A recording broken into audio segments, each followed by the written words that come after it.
Alors, après avoir vu... Merci, t'as raison. N'est-ce pas, c'était pas beau. Alors, peut-être... Ah ouais, bon, bah, c'est bon. Le dieu de la libération. Shankara, c'est vachement intéressant, c'est la non-dualité. Eh oui. J'étais efficace. Alors, on va... J'étais efficace. Pourquoi? J'ai coché n'importe quoi. Super.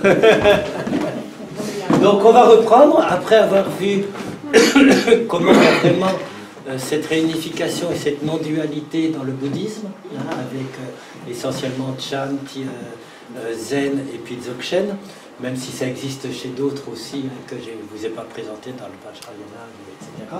On va voir comment ça va aussi rebondir. C'est vraiment un jeu perpétuel d'échange entre l'hindouisme et le bouddhisme, même dans leur opposition, hein, puisque après Nagarjuna, on va avoir l'un des plus grands penseurs et des plus grands philosophes hindous, qui s'appelle Shankara, qui va ouvrir lui aussi, mais de manière idéaliste et avec les Upanishads, la voie de la non-dualité, et qui sera tellement influencé par Shankara que de la même manière qu'on accusait les bouddhistes de réintégrer le soi, Shankara sera accusé par les hindous d'être un bouddhiste déguisé.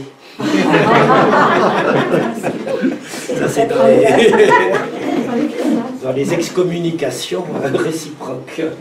Donc Shankara, et il va être, et c'est lui qui va thématiser le mieux les Vedanta. Donc l'école Vedanta, Veda, vous vous souvenez que c'est l'origine de la religion hindoue, et les Vedanta, ça veut dire textuellement la fin des Védas.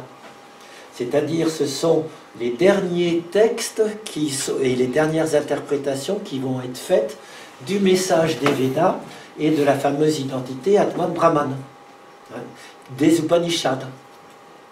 Donc je vous rappelle que dès le début du Veda, pardon, excusez-moi, au IIe siècle, dans les Brahma Sutras, c'est le début du Vedanta.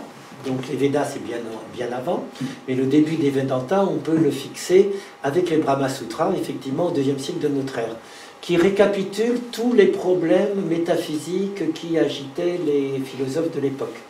Donc, comme je vous le dis, dès qu'on rentre dans des concepts, on n'en sort pas. La grande discussion, c'était Brahman et les Atman. Qu'est-ce que je peux dire sur Brahman, le soi cosmique, et tous les Atman individuels? Un, ils sont identiques. Donc il y avait plein d'écoles qui allaient vous montrer que Brahman et les différents Atman étaient identiques. Deux, ils sont complètement séparés et différents jusqu'à la délivrance. Et à la délivrance, ils se réunifient tous. Trois, Atman est d'essence divine, mais il n'est pas identique à Brahman. Donc, un peu comme les bouddhistes avec le soi qui essayaient de le réintégrer, puis comment faire et tout, avec Atman et Brahman, on va tomber dans les mêmes arguties, dans les mêmes dilemmes. Est-ce que c'est différent? Est-ce que c'est proche? Etc. Shankara va arriver à ce moment-là pour faire une philosophie moniste, c'est-à-dire il y a une seule et même chose. C'est pas la peine d'essayer de faire des distinctions perpétuellement entre les choses, puisque tout est un petit peu comme Spinoza, où la nature et Dieu, c'est une seule et même chose. Et donc c'est un monisme radical. Brahman seul est, il n'y a que la béatitude et la pensée pure en acte. C'est vraiment une affirmation radicale du monisme métaphysique, hein. C'est ce qu'il appelle Chinmatra, la connaissance lumineuse sans objet, sans contenu, sans dualité. Il n'y a que ça, au fond. Il n'y a rien d'autre. Il n'y a qu'une connaissance lumineuse, sans aucune dualité, mais elle tombe dans l'illusion dès qu'elle essaye de se saisir elle-même comme objet. Dès qu'elle essaye de se retourner sur elle-même et de se poser en objet. En nous-mêmes aussi. C'est un peu ce que je disais ce matin. Oui, c'est pour ça que ça doit... Qui n'est pas non saisi, qui ne saisit pas, mais qui tombe dedans. Oui, avec une aspiration très védantine, Shankara, tout à fait. Oui, totalement. Hein. Oui, c'est exactement, c'est très proche, hein, c'est intéressant. Donc ça, c'est vraiment son intuition fondamentale, hein, Shankara. Il n'y a qu'une seule chose, c'est cette pensée pure en acte. Et qui se tombe dans la dualité dès qu'elle se voile, dès qu'elle veut se saisir, etc. Alors à partir de ça, les différentes sous-catégories et sous-thèses vont découler. Le jeu de l'un et du multiple est illusoire. Hein. La multiplicité apparente, ce n'est que de l'apparence. Elle peut toujours revenir à cette unité première qui fonde toutes les multiplicités et qui déborde d'eux sans arrêt. L'unité se déploie généreusement, perpétuellement, hein, dans un semblant de multiplicité, mais qui s'arrête aussitôt et qui retourne à nouveau et donc qui est illusoire dans ce sens-là. Donc tout le jeu de la multiplicité, toutes ces formes illusoires que vous êtes ne sont que des formes transitoires sur ce fond d'une pensée pure qui se déploie à travers vous. Comme exemple. Tout est illusoire à ramener à sa source première, dont on n'est que l'émanation ici, dans cette salle, sous 25 ou 30 visages différents. Donc ça, c'est le jeu de l'un et du multiple. Il n'y a plus à chercher une dialectique entre l'un et du multiple, il n'y a que de l'un, partout. C'est très décapant, hein, comme très radical. Ah, c'est super. Oui, je suis persuadé que... tout à fait. La théorie de alors après, il va essayer de le justifier avec une théorie de la connaissance. Dans la théorie de la connaissance, c'est Bodhi, Bodhi, l'organe interne qui perçoit par les 10 sens internes et externes, qui a conscience d'elle-même. Quand elle se met à avoir conscience d'elle-même comme sujet, elle devient comme une conscience sujet. Elle se dirige, un peu comme disait Guy ce matin, en présence immanente et lumineuse vers l'objet. Elle devient une conscience intentionnelle de présence, et elle va se fixer alors à lui comme un objet analysé. Et elle devient conscience-objet.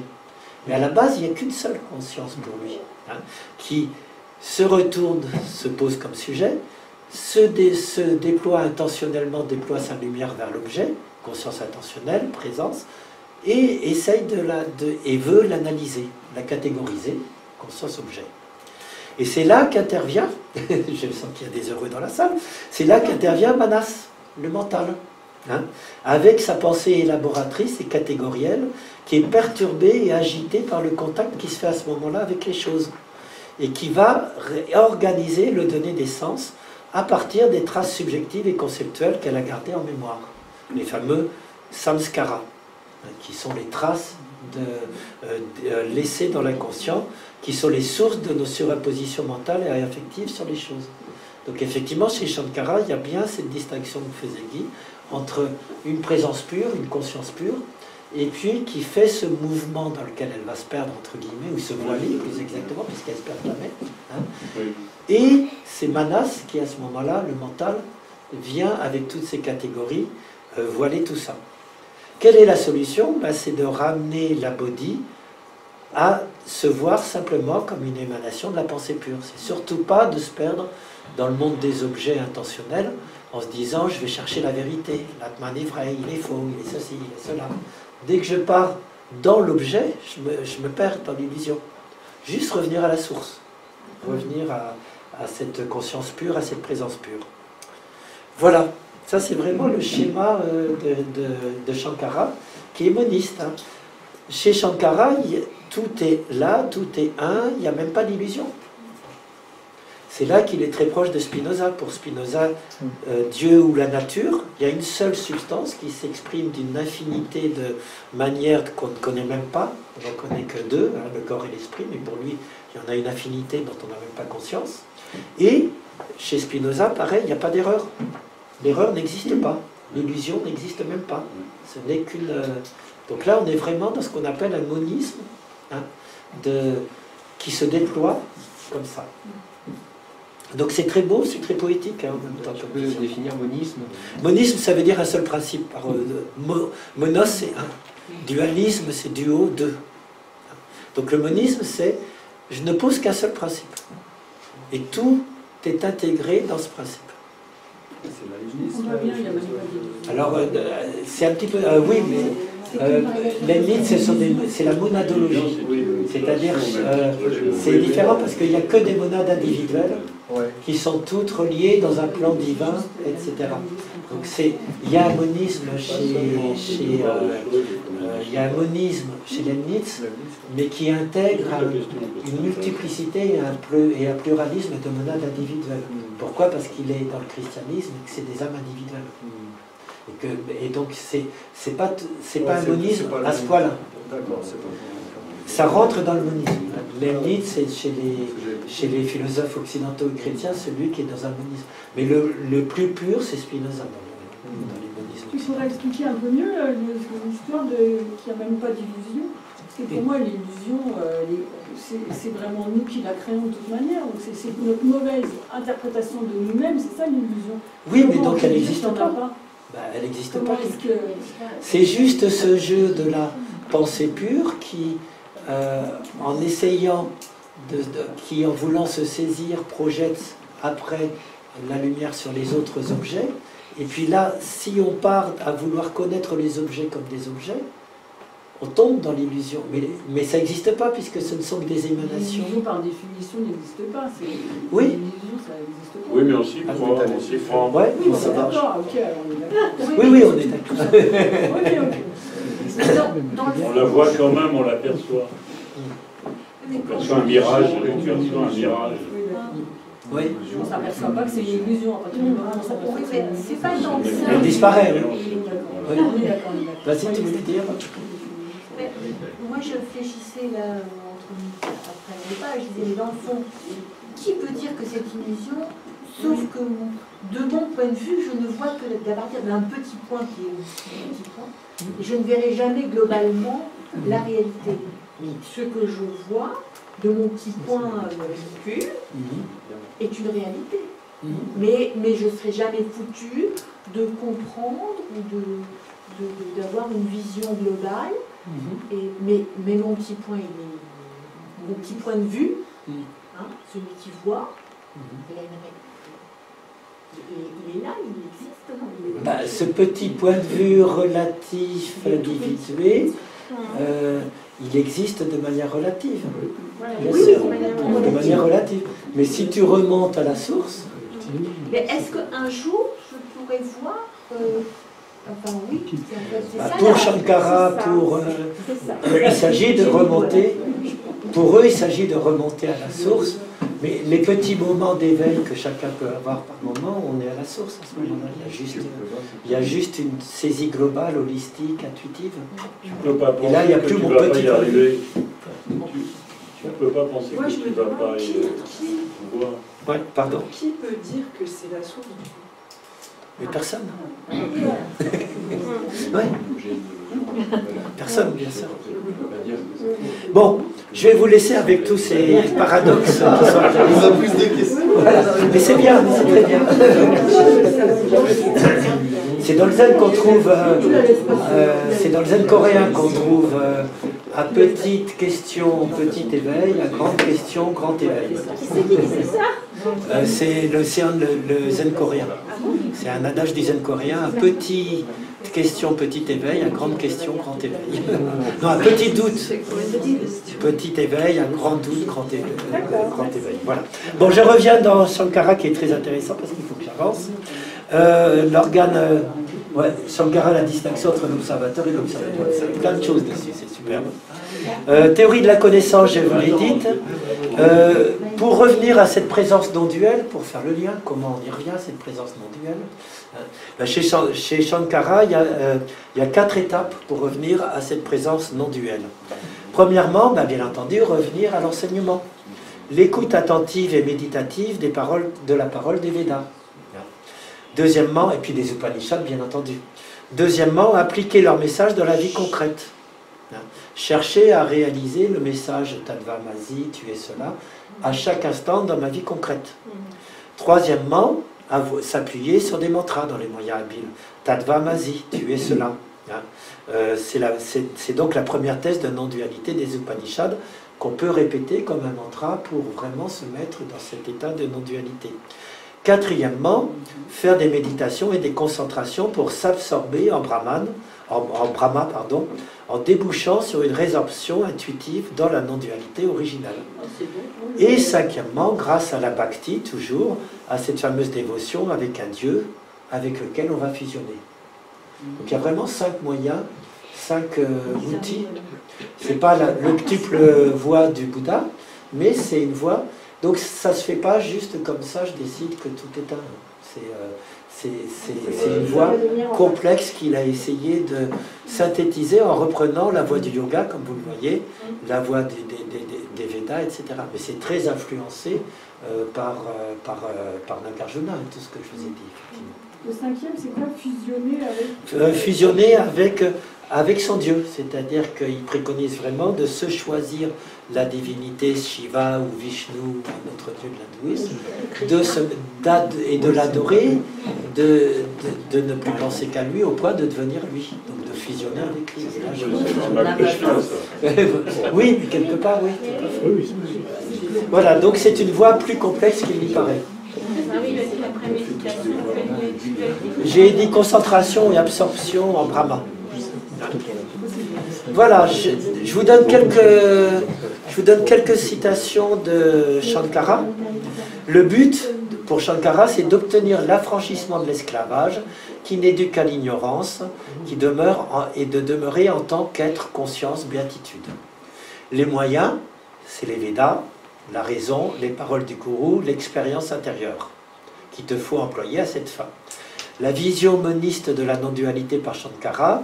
Premièrement, en moi, Brahman est immuable, tout ce qui semble différent est absolument sans réalité. Seul je suis. Cela s'appelle le point de vue de l'élimination de tous les points de vue pluralistes ou différentiels. Deuxièmement, le rêve et tout ce qui apparaît en moi comme le résultat de la magie est une illusion. Seul je suis la vérité, cela s'appelle le point de vue de l'illusion. Troisièmement, tout ce qui semble séparé de moi est en fait moi-même. Cela s'appelle maintenant le point de vue de la résolution, de la résorption de l'effet dans sa cause. Le monde entier et toutes les créatures sont réellement Brahman, et la demeure en ce Brahman indivisible est en soi-même la délivrance. C'est l'essence et la conclusion de tous les Védas. Donc là, on voit vraiment ce monisme radical qui rappelle ce qui était déjà dans les Védas et les Upanishads, que je vous rappelle par en dessous. Une fois la dépendance à l'égard des objets d'essence abandonnée, quand l'esprit est stabilisé dans le cœur, il obtient la nature du soi et donc la suprême demeure. On voit vraiment l'affiliation, hein. Il reprend, il synthétise et il réinterprète effectivement ce monde. Et le monde perçu de dualité caractérisé par la relation sujet-objet est véritablement un acte de l'esprit. L'esprit n'est jamais en contact avec aucun objet, de ce fait il est déclaré éternel et libre. Donc il y a vraiment une dilution du moi où on ramène le moi illusoire en Brahman, un enseignement, un raisonnement, une dévotion, une expérience interne qui doivent amener à voir tout ce qui est externe comme moi-même, hein, pas le moi égo, et le moi devenant par là même non différent de tout, réabsorbé dans la totalité de Brahman. Oui, tu voulais demander? Je voulais juste savoir si c'était ce qu'on avait vu avant. On avait parlé de la différence entre extase et entase, et donc ce que je comprends, c'est cette dissolution par l'intérieur. Oui, c'est ça, tout à fait. Et ça, c'est la même chose. Tout à fait, totalement. C'est vraiment par un mouvement d'enstase qui, à la rigueur, chez Shankara, arrive à une extase finale. Oui, tout à fait. À la fin. Tout à fait. Et c'est par la voie d'une enstase. Et on n'a pas le droit d'abandonner. On peut... Lui, il va le nommer quand même. Oui, c'est plutôt chez Nagarjuna qu'on ne va pas le nommer. C'est pas on n'a pas le droit, c'est que à chaque fois qu'on le nomme, c'est un filtre supplémentaire qui fait retomber dans le relatif du langage.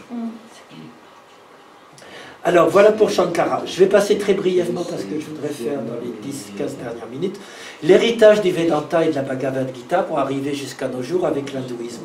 Donc, il va y avoir deux grands héritages dans la non-dualité hindouiste, c'est le shivaïsme et le vishnouisme, hein, qui sont deux mouvements populaires. Alors toujours pareil, hein, c'est comme le bouddhisme est à plusieurs étages, hein, on peut bénir des voitures comme je l'ai dit, comme je l'ai vu faire au Laos et tout, et puis on peut être un très grand maître. Le shivaïsme et l'hindouisme et le vishnouisme c'est pareil, on peut adorer avec plein de superstitions son Dieu, et lui demander de tirer le bon numéro au loto ou quoi que ce soit. Et on peut aussi aller dans un mysticisme très épuré pour réatteindre la source, hein, grâce à Vishnu et grâce à Shiva. Donc deux grands héritages, ça va être le shivaïsme du Cachemire et le vishnouisme. Le shivaïsme aujourd'hui, ça représente 15 à 20% des hindous, c'est le plus proche des hétérodoxes, c'est le plus proche des renonçants et de ceux qui sont à la limite de l'orthodoxie par rapport au Véda. Depuis toujours, hein, puisque Shiva, c'est le dieu violent, c'est le dieu de la destruction, c'est le dieu qu'avaient choisi les renonçants qui allaient en forêt, qui a abandonné la société. Donc il garde toujours cet aspect plus à la marge, le shivaïsme. Bon, le signe des shivaïstes, quand vous vous promenez en Inde, quand vous voyez un ascète avec le trident de Shiva, c'est bien entendu le fait qu'il est shivaïste. L'origine du shivaïsme mystique, c'est au 8e siècle, avec Vasugupta au 10e siècle, Abhinavagupta également, qui cherche l'extase. Alors là, on est dans l'extase et non plus dans l'ostase. Dans l'extase par union avec son Dieu, hein, plutôt que par la métaphysique. Donc on va développer une dévotion au Dieu Shiva, le transformateur, avec énormément d'exercices ascétiques, du yoga, des rituels tantriques. Les rituels tantriques, on va s'unir à sa Shakti, son énergie féminine, donc avec des accouplements sexuels, bien entendu, mais dans lesquels il n'y a pas d'éjaculation, puisque le principal, c'est de garder la semence à l'intérieur et de la faire circuler pour les deux partenaires, etc., à travers 36 vibrations ou émanations successives. Donc ça, c'est dans le shivaïsme. Plusieurs écoles vont se développer.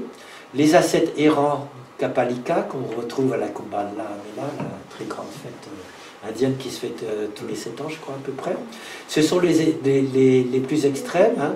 Ils vivent sur le lieu même des crémations. Le shivaïsme mystique du Cachemire, c'est celui qui est le plus intéressant pour la non-dualité. C'est Vasugupta au 8e siècle. Le monde n'est qu'une émanation énergétique de Dieu. On va retrouver un petit peu comme chez Shankara. Tout est émanation de la divinité ultime. C'est une unité première, il n'y a qu'un seul principe, qu'on peut retrouver en développant ses énergies internes, en les cultivant et par l'intuition mystique. Il y aura au XXe siècle le Siddha Yoga de Baba, plus connu comme Baba, mais qui s'appelait mais qui est aussi Muktananda. Donc tout ça, c'est un mouvement mystique. Le Ligatayam, monisme monothéiste de Basavana au XIIe siècle, va aller au plus loin en rejetant carrément à ce moment-là les Védas et toute théorie de la réincarnation, mais pas les Upanishads, qui sont le texte de la non-dualité et tout. Et pour lui, il faut juste s'unir au Dieu infini, sans forme, sans caste, être un avec le soi divin. Et on n'a pas besoin de tout le reste. Et moi, j'ai besoin d'un verre. Baba, c'est le maître de Yogananda. Comment? Baba, c'est le maître de Yogananda. Non, c'est son autre nom. C'est son autre nom. C'est un autre. Ouais. C'est un autre.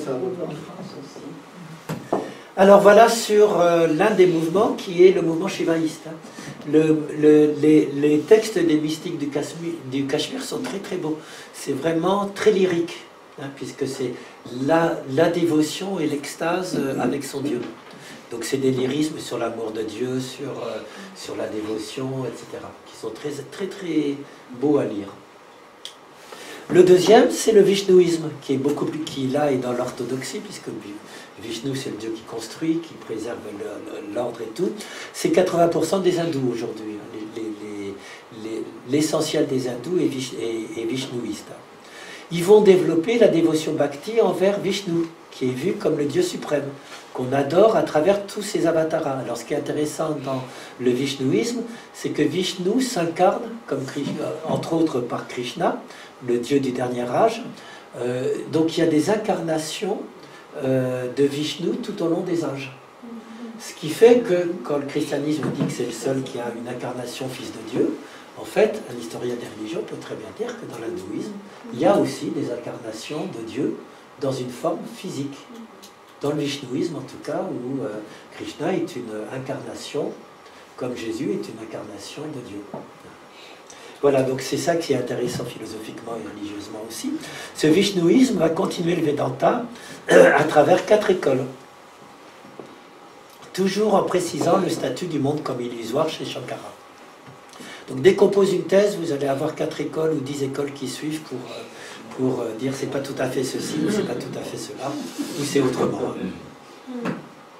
Donc l'école Lakshmi de Ramanuja au XIIe siècle va poser une non-dualité nuancée. Brahma est un, c'est le Dieu sauveur, il est le seul, mais malgré tout les Atman comme des sujets empiriques et la nature existent réellement, ils ne sont pas vraiment illusoires. Donc il y a une non-dualité mais un peu nuancée, ils ont quand même une existence. L'école dualiste de Dvaita, de Madhva, au XIIe siècle, va aller presque jusqu'à du dualisme. Brahman seul est absolu, mais il est différent de deux autres réalités, la nature et les atmanas individuels qui existent aussi. Et il va développer tout un courant plutôt de dévotion à Krishna. L'école Rudra de Nimbarka, au XIIe, va prôner une dualité des atmanas et une non-dualité finale qui les réintègre tous. Et l'école, pour finir, Kumara de Vallabhacharya, va revenir à l'intuition fondamentale de Shankara en reproposant un monisme d'une seule substance réelle. Tout ce qu'on croit être des atmanas est illusoire et n'est qu'une émanation de Brahman. Vous voyez très bien comment dès qu'on a une thèse, hein, c'est comme avec le bouddhisme et tout, avec Alaya et tout, ça va amener perpétuellement des écoles où, oui, mais alors c'est ceci, mais c'est cela, ils sont à la fois duel, irréel, réalité, tout ça. Et puis il y en a toujours un qui revient, heureusement pour moi, dans ma perspective, à dire, bah non, c'est juste comme ça, et puis allons pas chercher à catégoriser, voilà. Et c'est intéressant de voir le nombre, on a 4 positions, le paradoxe c'est d'en arriver à avoir 4 écoles différentes sur la non-dualité. Voilà, ça c'est pour l'humour de l'esprit humain. Au XXe siècle, les deux grands représentants, c'est que vous connaissez certainement, c'est Vivekananda et Ramakrishna. C'est eux qui ont amené le Vedanta en Occident. Et tous les mouvements, tout l'essor des mouvements hindous au début du XXe siècle jusqu'à la fin du XXe siècle et aujourd'hui, c'est Vivekananda et Ramakrishna qui étaient vraiment des partisans de la non-dualité et du vishnouisme, qui ont été popularisés en Occident par Romain Rolland, Guénon et puis Jean Clame, bien entendu.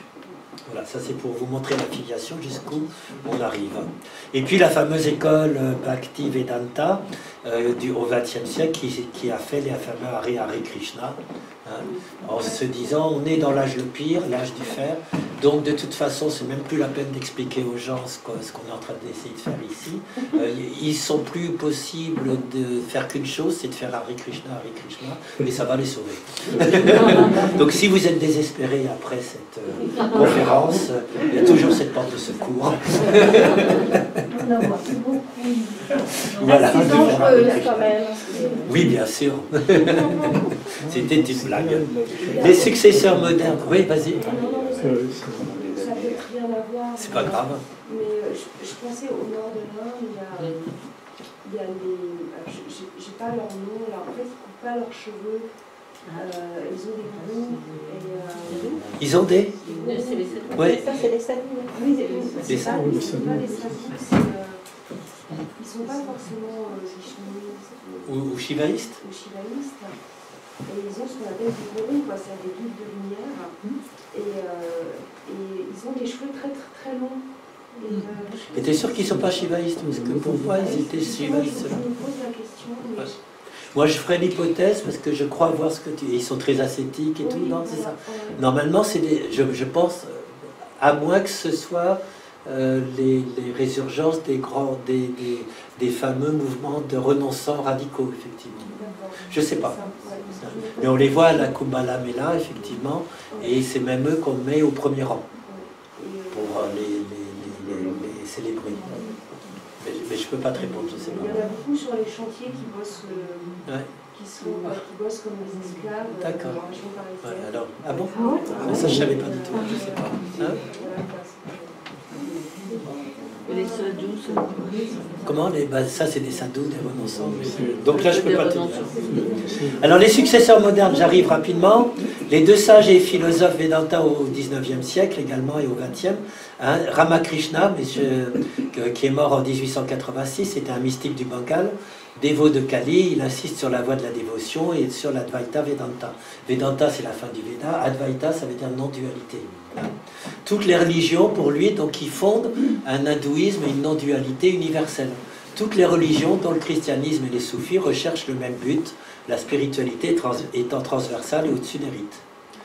Au moment de sa réalisation, il abandonne toutes les conceptions possibles de Dieu au profit d'une méditation pure sur l'absolu qui n'a ni nom ni forme. Puis il revient là, on voit bien là comment la non-dualité, il respecte en même temps le fameux aspect apophatique. L'absolu existe, mais il n'a ni nom ni forme. C'est pas la peine d'essayer. Puis il revient à la dévotion envers la forme de son Dieu, en se disant que c'est plus accessible pour ses fidèles. Mais il est passé au moment de son éveil à vraiment un moment de pure méditation pure, quoi, et de contemplation. Vivekananda, mort en 1902, toujours au Bengale. Il passe par une loge franc-maçon d'ailleurs avant de devenir disciple de Ramakrishna, du précédent, qu'il nomme son successeur. Et c'est lui qui va populariser en Occident un yoga modernisé. Il veut compléter la science occidentale par la science de l'esprit indienne. C'est de lui que vient cette fameuse thèse qu'on voit partout, que les Occidentaux sont très forts dans la science pour expliquer le monde extérieur, mais que eux, hindous, ont une science millénaire de l'esprit dont on ne se doutait pas du tout. Et que les deux devraient être réunifiés. Et il invite donc à se transformer soi-même avec le karma yoga, la bhakti, la connaissance. Il complète la transformation de soi. Et lui va avoir vraiment un engagement social en disant que la transformation de soi doit s'accompagner d'une transformation de la société. Qui sera d'ailleurs revendiqué en Inde par tous les nationalistes au moment de l'indépendance et malheureusement aujourd'hui pour défendre un hindouisme sectaire et d'extrême droite. Ce qui est l'inverse de son intuition, bien entendu. Il a vraiment une visée unitaire, hors superstition et hors fanatisme. Les religions sont une, elles expriment des typologies de besoins différents et des messages qui ont pris forcément des formes différentes selon les époques, les contextes, etc. Mais il y a une seule spiritualité. Tous les deux, c'est eux qui vont universaliser le message de l'hindouisme. Les religions n'étant encore qu'une coloration de l'absolu dans un prisme particulier du moi. Quand on laisse tomber ce prisme, on redécouvre pour Ramakrishna le mysticisme pur d'un absolu sans forme particulière. Et après, on doit essayer de l'exprimer dans sa vie concrète, dans la société, et de transformer la société dans ce sens-là. Donc c'est vraiment un engagement autant personnel que social que politique qui va prôner à partir de cette vision. Voilà. Shankara, lui, est connu en Occident par René Guénon, Romain Rolland, je vous ai dit, et Ramana Maharshi, mort en 50, dans l'Inde du Sud, ce sera le dernier grand. À 16 ans, il a une crise mystique face à la mort et au cadavre qu'il sera. Et il a une seule question qui va guider toute sa vie, c'est qui suis-je? Cela guidera toutes ses recherches. Je ne suis pas ce corps, mais l'esprit qui transcende le corps non mortel, l'Atman Brahman qui est tout. Il fait connaître Ramakrishna et l'hindouisme aux États-Unis. Il suit le yoga de la connaissance et l'Advaita Vedanta. Et il va donner un enseignement très abrupt et très simple, en général en refusant de répondre aux questions. Juste en gardant un silence rayonnant, comme on dit, et éventuellement en renvoyant au miroir le qui es-tu. Et il a beaucoup de succès. Et oui, bien sûr. Tout à fait, c'est pour ça que je... Oui, oui, totalement. Le dernier grand sage hindou qui a marqué le monde contemporain, non, les deux derniers, pardon, je passe rapidement, c'est Sri Aurobindo, mort en 1950, qui est né à Calcutta. C'est un indépendantiste. Au début, il est même très proche des communistes et il est partisan de la violence. Il fait de la prison, il a des expériences spirituelles en prison, et il restera toujours, après son éveil et son enseignement, à vouloir une transformation radicale de la société, puisque tout le problème, si vous voulez être fidèle à la voie de la non-dualité, c'est quand on s'aperçoit qu'on est dans un monde qui est l'inverse de l'ordre du Dharma. Donc lui, il va aussi s'engager très fortement dans des engagements politiques. Et pour lui, l'inconscient est une forme de supraconscience spirituelle, une conscience cosmique qui parcourt toutes les espèces, et il va fonder un yoga intégral qui veut situer au-delà du matérialisme et du spiritualisme.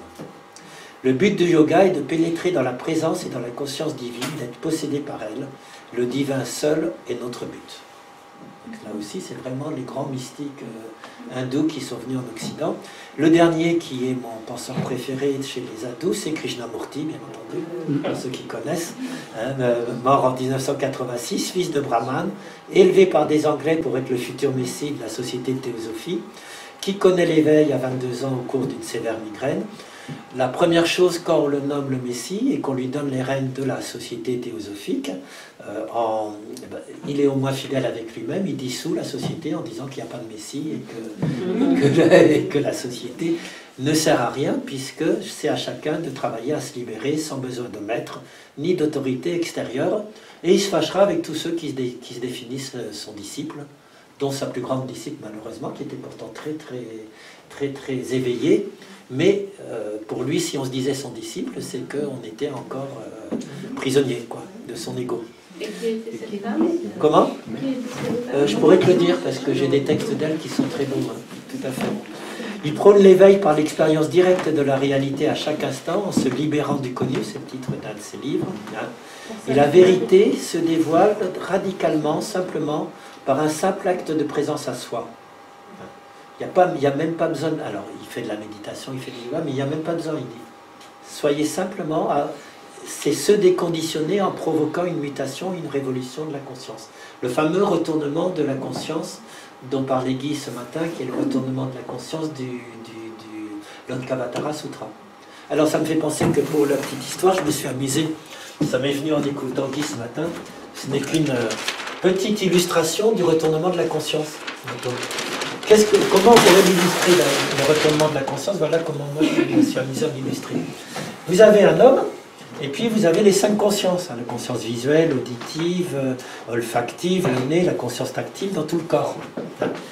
Notre condition habituelle, j'ai un casque dessus, vous savez, c'est comme quand on fait des expériences sur Mathieu Ricard avec toutes les électrodes, c'est ça qui m'a fait le tilt. Finalement, notre fonctionnement habituel, il y a plein de stimuli qui arrivent de tous les côtés, et notre conscience, elle tourne à vide. Ici, ça c'est le casque de la conscience, c'est le contrôleur de l'ego. Hein. Et donc, j'ai des fils partout, invisibles, mais à chaque fois, tout ce qui m'arrive du monde extérieur, je le traite à l'intérieur. Et je suis coupé du monde. Je suis une petite monade individuelle et je tourne en autarcie à l'intérieur de moi-même, à l'intérieur de mon moi. Donc qu'est-ce que ça veut dire retourner la conscience? Ce casque de l'ego qui est branché comme ça, vous le retournez. Hein, ça devient un bol d'offrande. Et tout est ouvert. Il s'agit juste d'arrêter que ma conscience vienne s'ancrer et sans arrêt se nourrir de tous les influx nerveux, de tout ça, qu'elle se retourne véritablement en présence pure, comme dit Guy.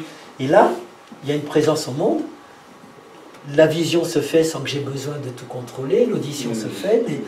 J'ai pas eu le temps de vous parler des cycles. Hein. Ça te va comme ça? Je sais pas. Si, c'est ça. Oui, ça va, tout à fait, c'est très bien. Bon, je vais vous faire rapidement parce qu'il faut que je garde les délais. Hein.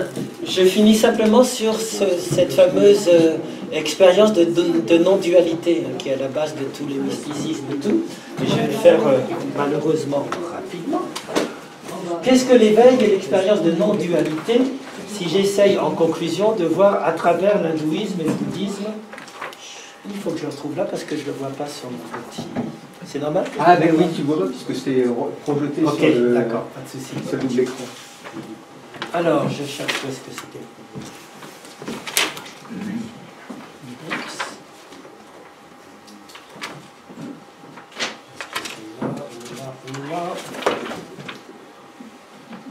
Voilà, c'est là. Donc, qu'est-ce que l'éveil et l'expérience de non-dualité dans l'hindouisme et dans le bouddhisme? On parle la plupart du temps, dans les textes, de libération moksha dans l'hindouisme ou de l'état d'éveil nirvana dans le bouddhisme. Ça, c'est les deux traductions différentes. Cet état de non-dualité, quand on regarde notamment avec le roi, il a vraiment 3 caractéristiques hein, dans la non-dualité. D'abord, c'est un état de plénitude. Donc c'est ce qui revient à chaque fois dans tous les mystiques, ou dans l'hindouisme, ou dans le bouddhisme. C'est un état de plénitude empreint de joie, voire d'exaltation et de sérénité, dans lequel on se sent profondément relié avec tout le reste, que ce soit les êtres humains, ou le cosmos, ou la nature. Deuxièmement, ça se manifeste toujours par une vision nouvelle des choses. Brusquement, il y a un changement de regard. Hein. Les choses n'apparaissent plus sous la même manière, et c'est toujours de manière holistique et intuitive. Ce n'est pas par une approche rationnelle ou par un raisonnement. C'est une approche globale, holistique, intuitive. Et troisièmement, c'est toujours une impression d'avoir dilué ou fondu son identité individuelle ou son ego dans une réalité ou une identité originelle bien plus vaste qui le dépasse de toutes parts. Donc ça, c'est vraiment les trois caractéristiques qui reviennent le plus souvent dans les expériences de non-dualité, à la fois chez les hindous et chez les bouddhistes. Ces états de non-dualité se retrouvent aussi dans toutes les autres religions. Dans le christianisme, Maître Eckhart relate ses expériences de non-dualité de la créature avec son créateur. Simplement, il les retranscrit dans un cadre chrétien, à mon avis, pour éviter le bûcher, puisque tous les grands mystiques étaient menacés sinon de bûcher. Il s'appuie sur la phrase des évangiles, « Le royaume de Dieu est en vous ». Quand on réfléchit, le royaume de Dieu est en vous, c'est effectivement totalement proche de ce qu'on peut voir, qui incite à retrouver la divinité au plus profond de soi. Mais Maître Eckhart va encore plus loin dans son sermon 71, où il commente la conversion de Saint Paul sur le chemin de Damas en parlant de sa propre expérience mystique. Il témoigne de cette lumière qui apparaît quand l'âme parvient dans l'un et qui l'y pénètre en un total rejet d'elle-même. Elle trouve Dieu comme un pur néant. Ça, je vous l'avais dit. Dieu, c'est finalement le pur néant. Et là, on retrouve avec la vacuité du Mahayana. Dans l'islam, on retrouvera tout le courant de non-dualité chez les mystiques soufis, Rumi et Khayyam, dont l'œuvre chante la nostalgie du divin et la célébration d'un amour spirituel seul apte à permettre de retrouver l'unité avec Dieu. Une très belle citation je crois que c'est de Rumi, ouais, c'est ça. J'ai renoncé à la dualité, j'ai vu que les deux mondes sont un seul je cherche, un seul je sais, un seul je vois, un seul j'appelle. Je suis enivré de la coupe de l'amour, je n'ai que faire de deux mondes, je n'ai d'autre fin que l'ivresse et l'extase. C'est joli, voilà. Omar Khayyam, c'est Omar. Non, là c'est Rumi. Oui, c'est Omar Khayyam, bien sûr, tout à fait, c'est les deux. Dans le judaïsme, la non-dualité se retrouve dans les courants ésotériques et notamment mystiques de la Kabbale, bien entendu. Mais ça, je crois qu'on a une spécialiste, donc j'irai pas plus loin. Mais la relecture de la Bible permet d'étonnants recoupements avec la pensée bouddhiste Mahayana. Je suis celui qui est, exprimerait ainsi, d'après la Kabbale, si j'ai bien compris, exprimerait ainsi la prédominance de la présence pure. Dans le je suis ce qui est. Il n'y a pas d'autre que Dieu, il n'y a pas d'autre Dieu que lui, signifierait pour la Kabbale et les mystiques juifs qu'il n'y a rien d'autre que Dieu, le monde lui-même, comme l'avait vu Spinoza quand il disait Deus sive natura, Dieu ou la nature, ce fameux monisme total. Voilà. Et voir la phrase de la Zohar, Kula Shada, tout est interrelié.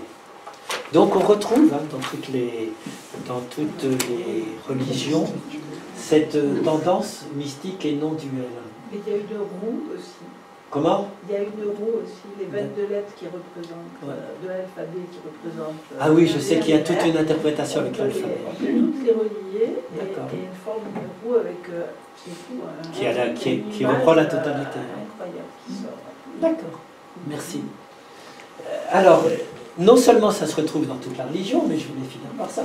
Les expériences de non-dualité et les expériences mystiques de non-dualité se retrouvent en dehors des religions.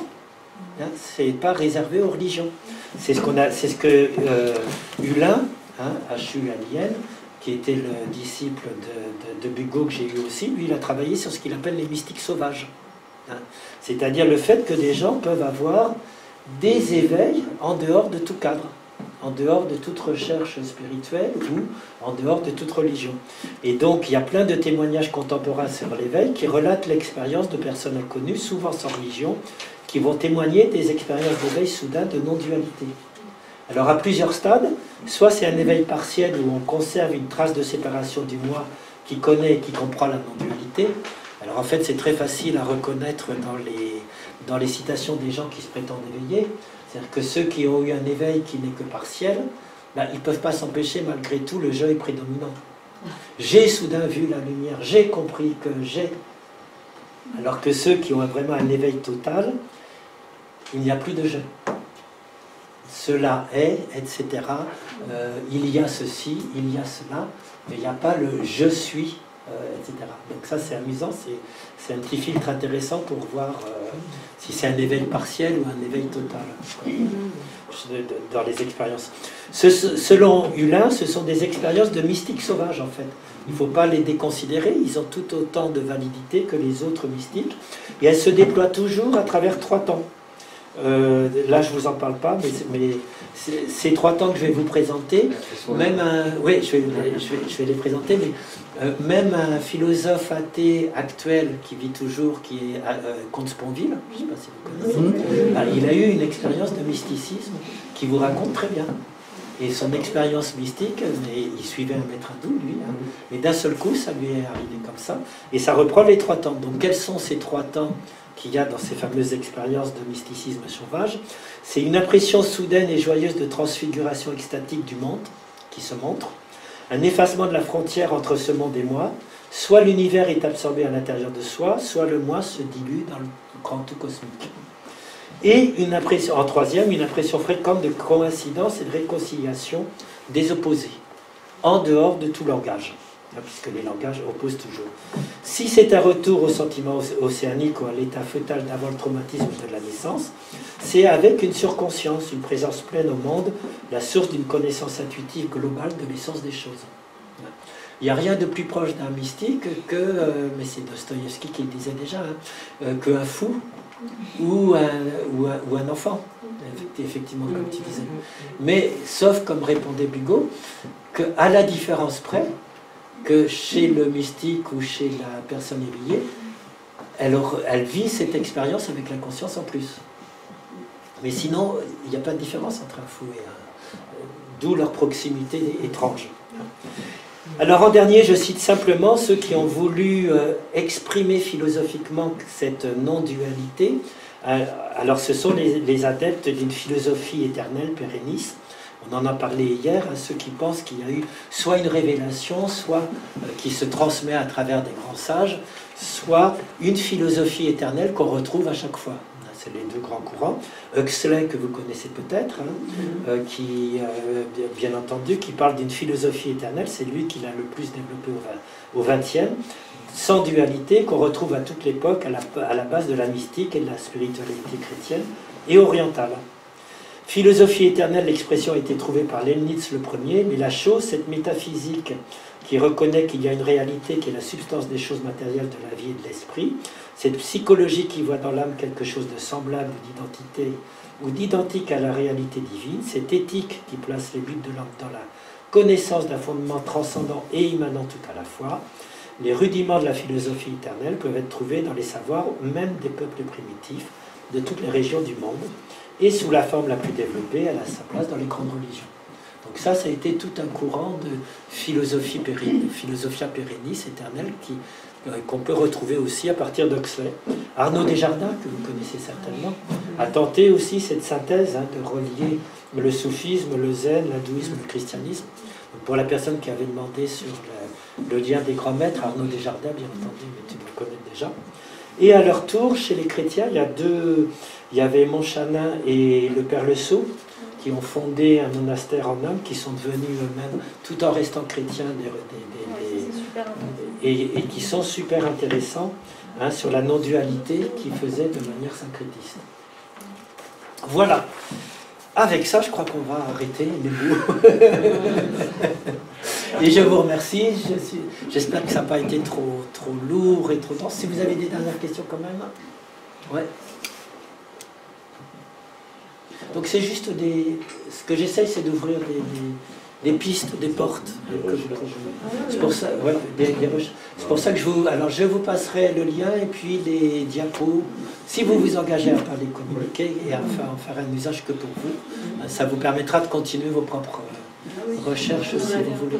Parce qu'on peut être dans une voie comme le zen et continuer à avoir l'esprit curieux et chercher et croiser des pistes et voir qu'est-ce qui est commun et qu'est-ce qui est différent. Eh bien, je vous remercie. Merci.